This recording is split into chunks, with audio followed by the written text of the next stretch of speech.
Good morning, Jill. Gina with you today?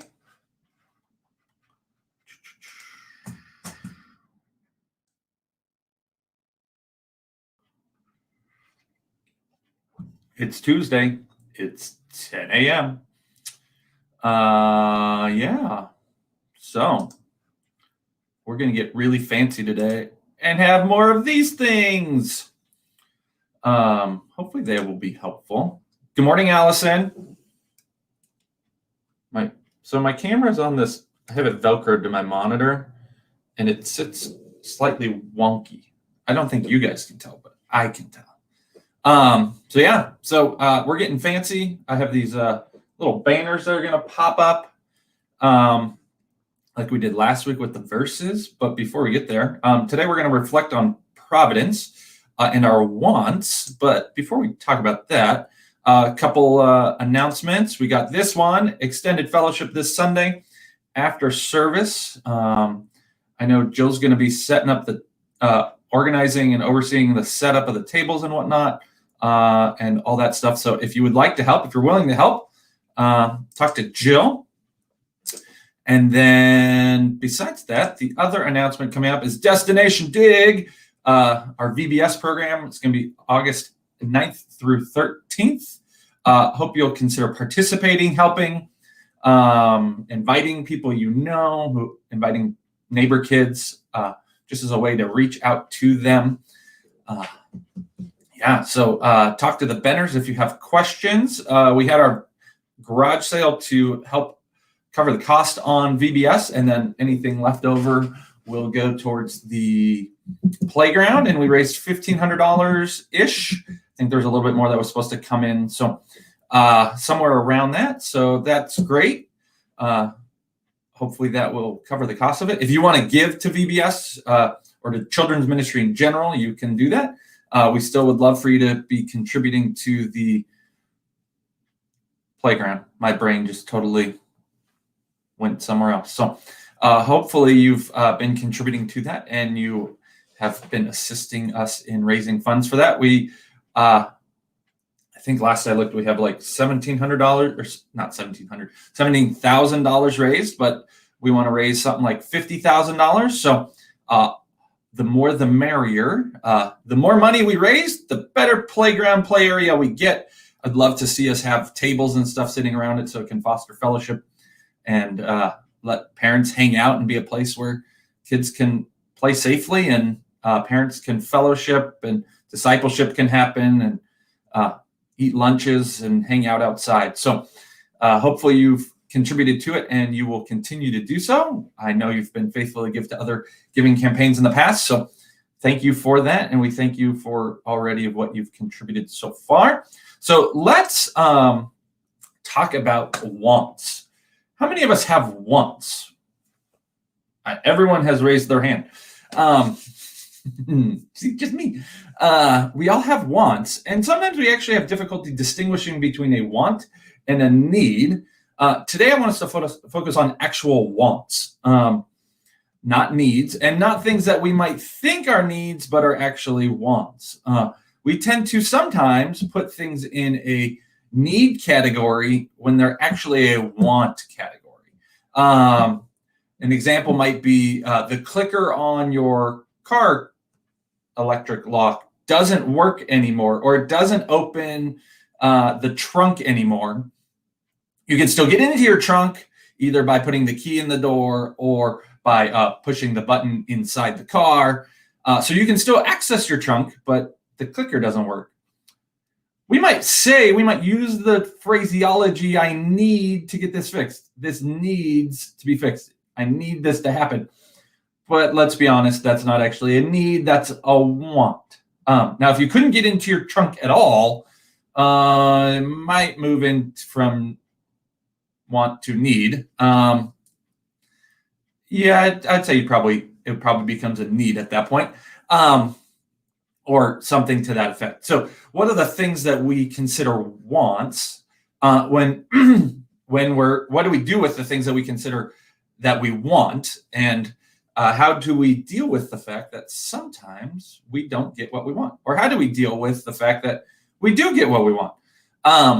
How does the Lord's providence play into those things that we want? I want to go fishing. I want to catch a fish.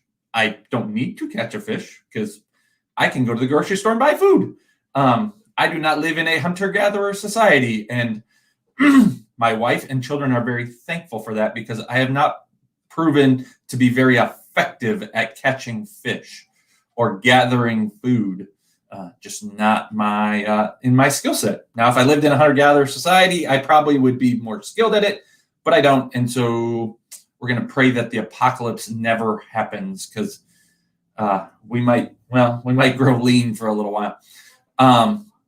So what do we do with the wants that we experience in life? And I think one of the verses that is helpful as we're considering wants and providence is this verse in Psalm 84, verse 11.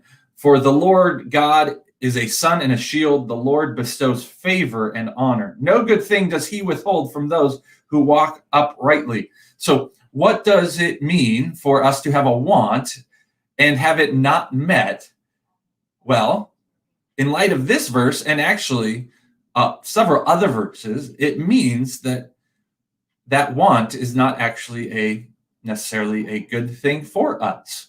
We can have a want and it not be a good thing for us. And so the Lord will withhold those things from us sometimes because, frankly, it wouldn't be good for us. There are certain things that I may want in life that might not be good.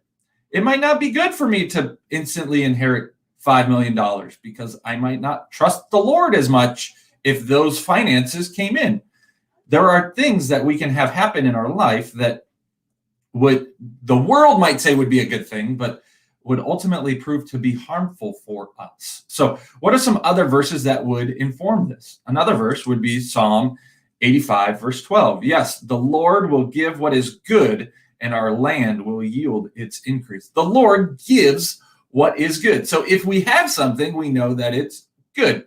If we don't have that thing, we know that it would not be good for us. So when we have a want that goes unmet, we can be certain that the Lord has a good purpose in it and it wouldn't be good for us. Or consider this, Psalm 34, verses 9 and 10.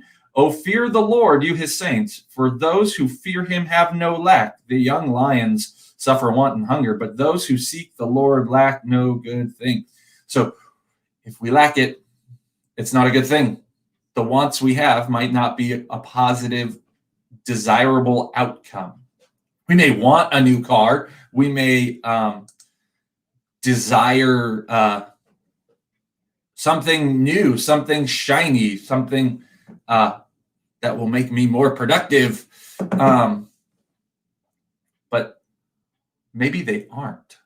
Maybe those things that we want, that we think would be good for us, actually wouldn't be. Look at what Jesus says in Matthew chapter 6, verse 33. But seek first the kingdom of God and his righteousness, and all these things will be added to you.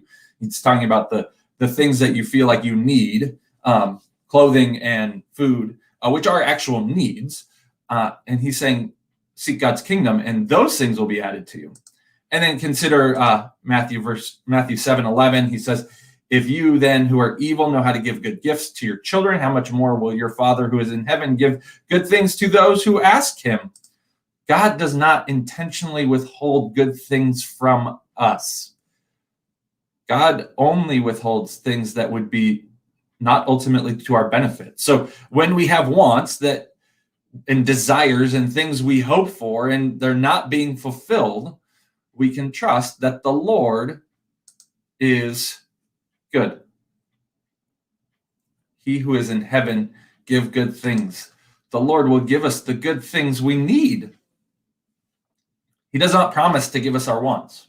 He promises to give us our needs. So when we have a want and we don't have it, we can trust that the Lord has a reason for not giving that. I think this comes out clearly, and we personally experience this when we consider parents and children. When you think of the things that you're, maybe you have kids, and the things that your kids wanted when they were little that would not have been good for them to have. Like maybe your kid would, every once in a while, you might leave scissors on the counter and your kids would grab them and And what happens? You take the scissors away from them and they get sad because they want to play with the scissors, but you know that the scissors wouldn't be good for them. Or maybe matches or Drano or something that your kid wants to play with, medicine, eating ice cream every day. Charlie likes to eat ice cream. He likes to eat treats. And if we gave him as much ice cream and much treats as he wanted, it would not be good for him. His wants are not necessarily informing what is best for him. And for us as grown adults, we can see that because we have wisdom and knowledge. We see that in the finite, in the little things. But God sees it from a bigger picture. God has his omniscience, his all-knowingness, his understanding and his wisdom that pervades all things, and he knows all things, and nothing is hidden from his sight. And so God knows what would actually be good for it. So when we have a want that he's leaving unfulfilled, it's for our benefit. When he fulfills those wants, it's for our benefit. Everything that comes our way is for our benefit. So as we consider providence and we think about those things that we want, because we all want things, we live in a society that fosters and perpetuates wanting. Capitalism is really good at making you want things. Other societies, all humans want things, but we live in a society that is really good at pushing our buttons to make us want things. And so when we don't have those things, when we don't have those wants, we can look and say, Lord, I trust you. I know that you know what is best for me. And we rest in it. And we say, Lord, until such a time that you choose to provide that for me, or you provide the means for me to have those things, like a raise or a windfall, or someone gives it to you, you can say, Lord, I trust you. Or the Lord enables you to work well and you earn your money and you save it up and then you buy it. The Lord's providence has been at work in that, and he helps you. So I think it's an important thing to consider as we think about our wants and our desires. Where is the Lord at work in them? And we trust him and submit to his providence and his authority, and know that if I have a want and he hasn't provided it, it's for a good reason. So I think as we move forward in providence, it's helpful to consider that and think about that. So I hope that's a blessing to you. I would encourage you to consider this week the things that you might refer to as needs, but are actually wants. What are those things that you might find yourself inadvertently putting in the category of need, but it's actually a want? Think about those things and ask yourself, okay, why am I viewing this as this want as a need? And how am I trusting the Lord in his answering to those wants? And friends, it is okay to ask God for the wants.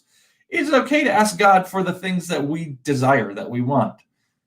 But it's what we do if and when we don't get the answer we want. So I hope that's an encouragement to you. I'll see you on Sunday. And if you need anything, you let us know. Praying for you. Love you. And I'm excited to share some food with you. It has been too long. I am way too Baptist to have waited this much time to have a potluck. So see you Sunday for extended fellowship and service, obviously. Love you guys. Let us know if you need anything. See you then.